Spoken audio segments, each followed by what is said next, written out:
Chapter में इस video में हम विद्युत धारा के रासायनिक प्रभाव के नोट्स को देखेंगे। पिछले कक्षाओं में हमने बुक पूरा पढ़ लिया था और अब छोटा सा एक नोट्स देख लेते हैं जिसका आपको कॉपी में लिखना है, मतलब नोट्स बनाना है, ठीक है।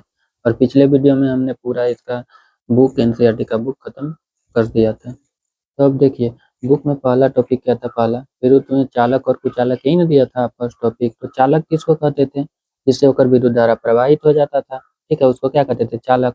तो विद्युत चालक, अगर पूछेगा कि चालक किसे कहते हैं, तो वे पदार्थ जिनसे होकर विद्युत धारा आसानी से प्रवाहित होती है उसे चालक कहते हैं।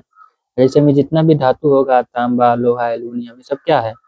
चालन करता था। ये तो ये क्या हो जाएगा? धातु का चालक चालक, ठीक है। उसके बाद नमक का घोल, पानी में अगर हम नमक घोल देंगे तो क्या वो विद्युत का चालन करेगा? एकदम करेगा। नींबू का रस भी क्या होता है? विद्युत का चालक करता है, ठीक है, चालन करता है, यानी कि सुचालक होता है, यानी कि विद्युत का चालक होता है।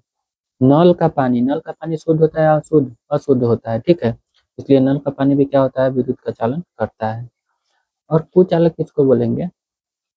जिससे होकर विद्युत धारा प्रवाहित नहीं होगा, तो कुचालक किसको बोलेंगे? वैसा पदार्थ जिससे होकर विद्युत धारा प्रवाहित नहीं होता है उसे कुचालक कहते हैं। और एग्जाम्पल में क्या चीज हो जाएगा? प्लास्टिक, रबर, लकड़ी, शुद्ध या फिर शुद्ध जल। शुद्ध जल किसको बोलेंगे? डिस्टिल वाटर, जिसमें कोई लवण नहीं घुला हो। हम जो जल पीते हैं वो अशुद्ध, यानी कि उसमें लवण, आयरन, मिनरल, ये सारी चीजें घुली रहती है, ठीक। उसके बाद अगला चीज देखिए, द्रव्य में विद्युत का चालन, ठीक है।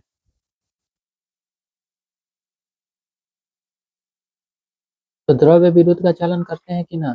एकदम करते हैं, लेकिन सारे द्रव्य नहीं करते हैं। सभी द्रव्य विद्युत का चालन नहीं करते हैं। वे द्रव्य मान लो कोई द्रव्य में अम्ल घुला हो, किसी में क्षार घुला हो, किसी में कोई लवण घुला हो, तो वो अच्छा चालन करता है, ठीक है। लेकिन जिसमें ये सब नहीं घुला हो तो वो विद्युत का चालन नहीं करता है। जैसे कि अगर आप मान लीजिए, क्या बोलते हैं उसको, शुद्ध जल में कुछ नहीं घुला रहता है तो वो विद्युत का चालन नहीं करता है, ठीक है।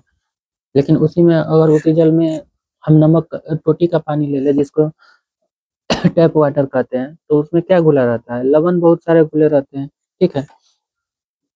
तो वो क्या हो जाएगा? सुचालक हो जाएगा। लेकिन शुद्ध जल क्या होता है? विद्युत का कुचालक होता है। और अशुद्ध जल क्या होता है? अशुद्ध जल विद्युत का चालन नहीं करता है, क्योंकि उसमें लवण घुले नहीं होते हैं, ठीक है। और यहाँ पे देखिए, नल का पानी विद्युत का चालक होता है। क्यों? क्योंकि उसमें घुले खनिज लवण होते हैं। खनिज लवण, आयरन, ये सब घुला रहता है, ठीक है। अगला चीज हम देते हैं, टेस्टर के बारे में हम पढ़े थे। अगला टॉपिक टेस्टर ही ना पढ़े थे। टेस्टर किसको कर देते हैं? यानी कि परीक्षक का उपयोग यह जांचने के लिए किया जाता है कि कोई पदार्थ विद्युत का चालक है या नहीं है। टेस्टर का हम आपको फोटो दिखाए थे ना, देखिए यही नाम आपको दिखाए थे, टेस्टर। ये क्या है? ये जो टेस्टर है ये क्या है? ये परीक्षक है, ठीक है। इसके बारे में ही पढ़ना है। तो देखिए, परीक्षक का उपयोग यह जांचने के लिए किया जाता है कि कोई पदार्थ विद्युत का चालक है या नहीं है। तो इसमें क्या क्या हो जाता है? एक वो बैटरी होता है, छोटा सा तार होता है, और बल्ब होता है, ठीक है, इस टेस्ट परीक्षक में। उसके बाद LED, light emitting diode, LED के बारे में हम पढ़े थे ना, उसका फोटो भी दिखाया था। तो एलईडी का उपयोग कहाँ पे करते हैं? एलईडी बहुत कम विद्युत धारा में भी चमक जाती है, और कमजोर धारा की पहचान के लिए एलईडी अधिक उपयोगी है।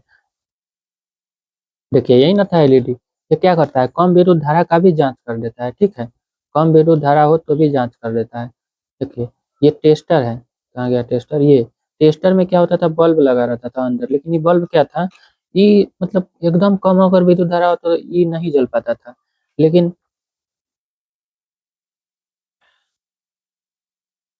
हो गया।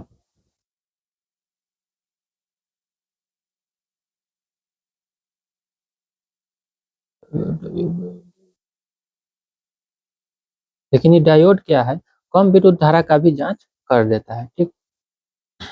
अगला चीज क्या था? विद्युत धारा के चुंबकीय प्रभाव। तो जब किसी तार से विद्युत धारा प्रवाहित होता था तो उसके आसपास चुंबकीय प्रभाव उत्पन्न हो जाता था। ये भी हम आपको चुंबकीय सुई के द्वारा बताए थे, ठीक है। तो इस प्रभाव को चुंबकीय सुई या कंपास निडल से पहचाना जा सकता था। और यदि सुई में विचलन हो तो द्रव चालक है, ठीक। और विद्युत धारा के रासायनिक प्रभाव में देखिए,